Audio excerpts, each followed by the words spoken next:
Welcome to our channel. Please remember to like and subscribe to the channel for more horror stories like this. The Last Survivors. Emily's heart pounded in her chest as she backed away from the door. The sound of the zombies outside was deafening, and their clawing and scratching made her skin crawl. She looked around the room, searching for a way out. There was a small window high up on the wall, but it was too small for her to fit through. Emily felt a wave of panic wash over her as she realized she was trapped. She could feel her breathing becoming shallow and fast, and she knew she needed to calm down before it was too late. She closed her eyes and took a deep breath, focusing on the sound of her heartbeat.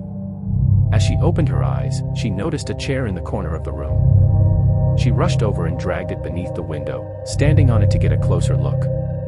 The window was small, but it was her only chance of survival. Emily pushed with all her might and finally managed to pry it open, ignoring the pain in her fingers as she did so. The zombies outside were growing more restless, and Emily knew she had to hurry. She climbed onto the windowsill and squeezed her way through, feeling the glass cut into her skin as she did so. Emily dropped to the ground outside, the impact sending a jolt of pain through her body. As she stood up, Emily took a moment to catch her breath.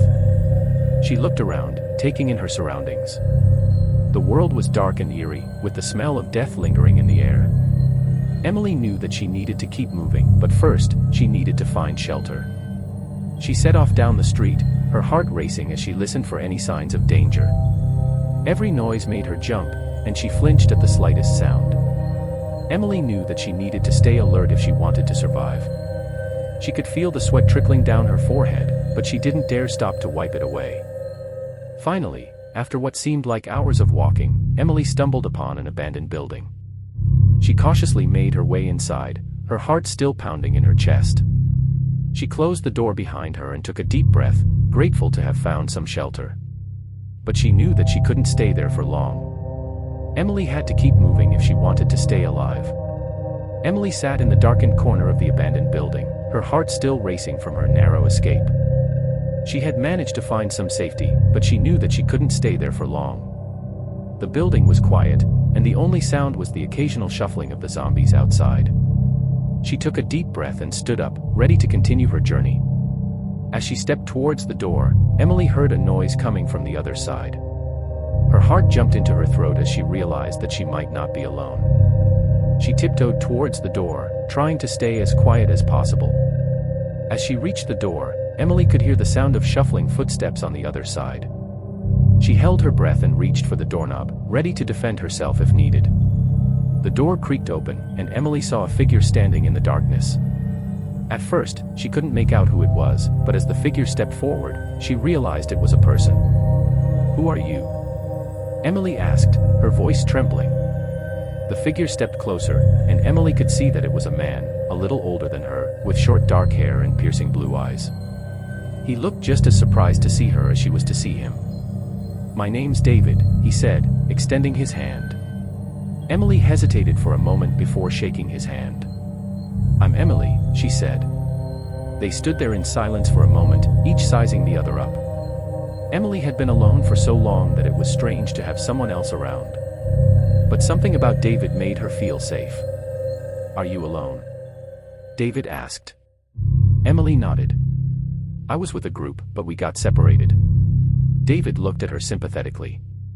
"I know how that feels," he said. "I lost my wife and son when all this started." Emily felt a pang of sadness in her chest. She knew what it was like to lose someone. She had lost her parents to the zombie apocalypse. They sat in silence for a few minutes, both lost in thought. Emily knew that she needed to keep moving, but she didn't want to leave David alone. "Do you want to come with me?" she asked. "I could use someone to watch my back." David hesitated for a moment before nodding. "I could use someone to watch my back too," he said. Emily felt a sense of relief wash over her. She didn't know where they were headed, but at least she wasn't alone anymore. Together, they stepped out of the building and continued their journey into the unknown. Emily and David had been traveling together for a few days now. They had managed to find a few supplies along the way, but things were starting to get tense between them.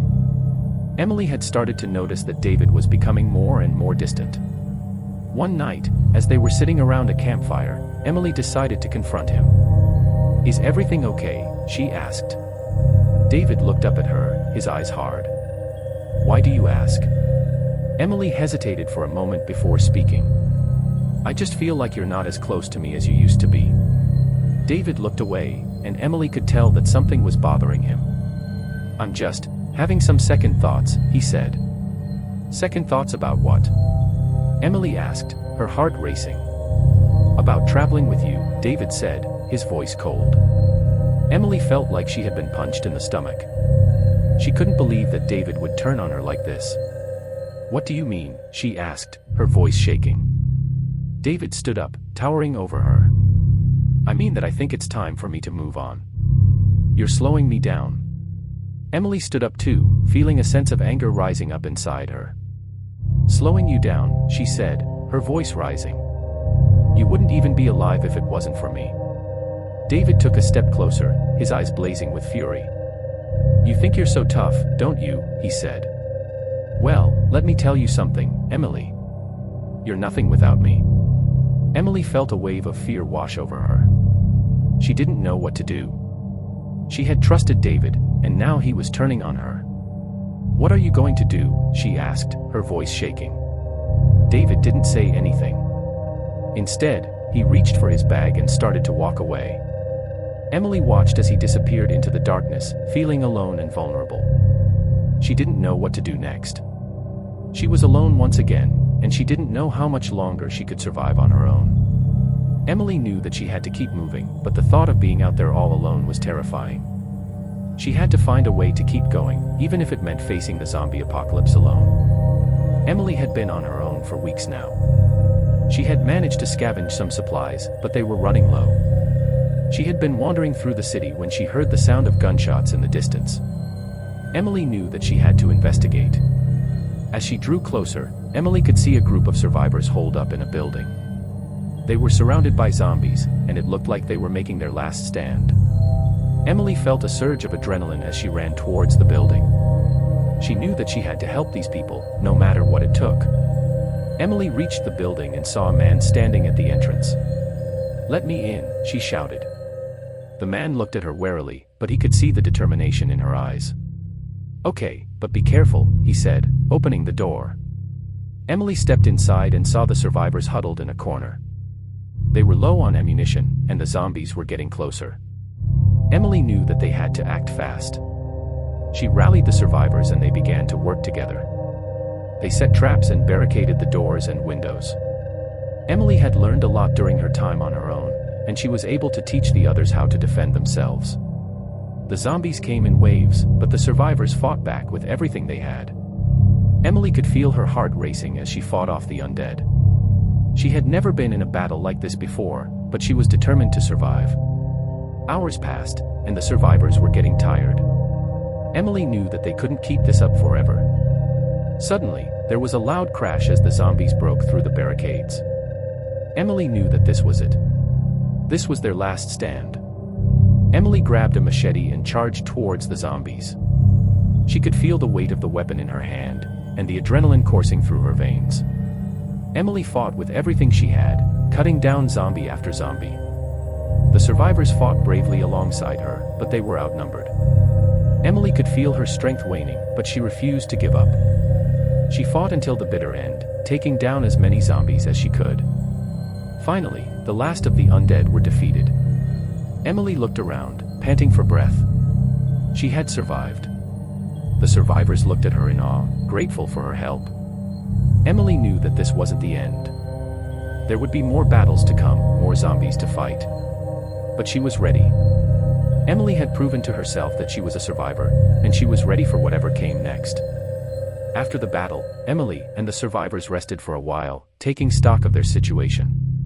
They had lost some of their own in the fight, but they had also gained a new companion, Emily. The survivors were a mix of ages and backgrounds, but they had one thing in common, the will to survive. They were grateful for Emily's help, and she quickly became an integral part of the group. Together, they searched the city for supplies and a safe place to call home. They encountered other survivors along the way, some friendly and some not so much. But Emily had learned to be cautious, and she made sure that the group was always prepared for anything. As they traveled, Emily shared her knowledge with the others, teaching them how to forage for food and water, how to defend themselves, and how to stay safe in a world overrun by zombies. It wasn't easy, but the group was resilient. They found an abandoned building and fortified it as best they could. They worked together to grow food, collect water, and defend themselves from the occasional zombie attack. Over time, the group grew stronger and more self-sufficient. Emily had found a new family, and she was grateful for their companionship and support. As they settled into their new home, Emily looked around at her companions. They were survivors, just like her. They had all lost something in the apocalypse, but they had found each other. They had hope for the future and the determination to survive. Emily knew that there were still dangers lurking outside their walls, but she was no longer afraid. She had found a new sense of purpose in helping her companions survive, and together, they were stronger than any zombie horde. Thank you for listening. We really hope you liked it. Please leave a comment, subscribe and like the video to encourage us to keep going and providing you with more stories.